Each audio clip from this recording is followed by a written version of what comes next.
ഒരു പഴങ്കഥയാണ്, നമ്മളുടെ പുരാണങ്ങളിലുള്ള കഥയാണ്. എങ്കിലും ഈ കഥ എനിക്ക് ഇഷ്ടമാണ്.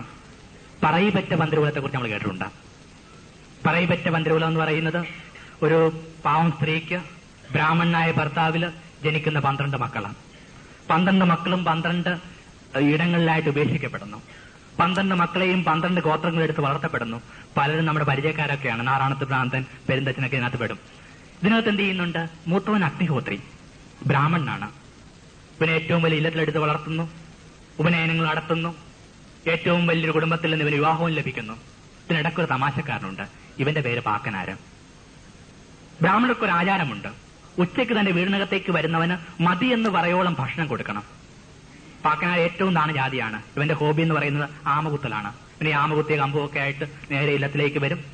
ജ്യേഷ്ഠത്തി അമ്മ, ഈ നെറ്റാരമ്മ ദുർമുഖവുമായിട്ട്, കറുപ്പിച്ച മുഖവുമായിട്ട് ഇവന് ചോറ് വിളമ്പും.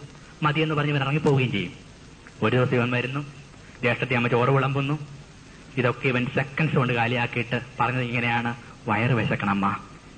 ഇവർക്ക് തോന്നി ഇത് കൊള്ളാമല്ല, എന്നാൽ ഇവന് പാഠം പഠിപ്പിച്ചിട്ട് തന്നെ ഉള്ളൂ. ചോറൊക്കെ പിന്നെയും വിളമ്പി അതുമൊക്കെ ബിസ്ക്കറ്റ് ഇന്ന് ലാഹോത്തോട് നിന്നിട്ട് പറയുന്നു, വയറ് വിശക്കണമ്മ.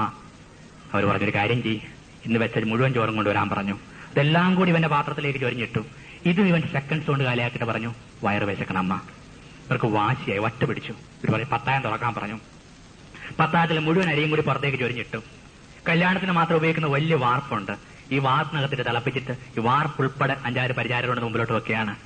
ഇവൻ ഇതും സെക്കൻഡ്സ് കൊണ്ട് കാലിയാക്കിയിട്ട് പറഞ്ഞു, വയറ് വിശക്കണമ്മ. ഭയന്നു ഇവര്. ഓടി ജ്യേഷ്ഠന്റെ അടുക്കൽ ചെന്നിട്ട് പറഞ്ഞു, ഓടി വരിക, എന്താണ് ഈ പുന്നാരഞ്ജൻ കാണിക്കുന്നതെന്ന്. അവൻ ഓടിയെത്തി, ജ്യേഷ്ഠൻ ഓടിയെത്തി. വന്നപ്പോൾ ഒരു കള്ളച്ചിരിയുമായിട്ട് ഇവൻ ഇങ്ങനെ ഇരിക്കുകയാണ്. ജ്യേഷ്ഠൻ അനുജനെ നോക്കി, എന്നിട്ട് ഈ വാർപ്പിന്റെ അടുക്കിലേക്ക് ചെന്നു. ഒരു വറ്റ് മാത്രമേ അവശേഷിക്കുന്നുള്ളൂ. ആ ഒരു വറ്റ് 2 വിരലുകൊണ്ട് ഈ മനുഷ്യനെ എടുത്തു. എന്നിട്ട് ഇവന്റെ അടുക്കിലേക്ക് വന്നിട്ട് പറഞ്ഞു, അനിയാ വാ തുറയടാ. കൊച്ചു പിള്ളേര് വാവ തുറക്കുന്ന കണക്ക് വാ തുറന്നു കൊടുത്തു. ഇവൻ ഈ ഒരു വറ്റ് അനുജന്റെ നാവിലേക്ക് വെറ്റുകൊടുത്തിട്ട് പറഞ്ഞു, ഇനി ഉണ്ണ. പിന്നെ ഇത് വിഴുങ്ങി. എന്നിട്ട് പറഞ്ഞു, ഇപ്പൊ വയറ് നിറഞ്ഞേട്ടോ, ഇപ്പൊ വയറ് നിറഞ്ഞേട്ടോ. 800 വർഷം മുമ്പ് എഴുതപ്പെടുന്ന കഥയാണ്. ഈ കഥയ്ക്ക് ഇനി ഒരു അടിക്കുറിപ്പും വേണ്ട, ഒരു അനുബന്ധവും വേണ്ട. ഒരു പത്തായം മുഴുവൻ ഭക്ഷിച്ചിട്ടും വയറ് നിറയാതെ പോകുന്നവന് ഒരു വറ്റ് വയറ് നിറഞ്ഞു പറയാൻ പഠിപ്പിക്കുന്നത് എന്താണ്?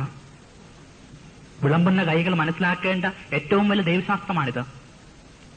വിരുന്ന് മേശയിലെ വിഭവങ്ങളുടെ ബാഹുല്യമല്ല വിരുന്ന് രുചി തീർക്കുന്നത്.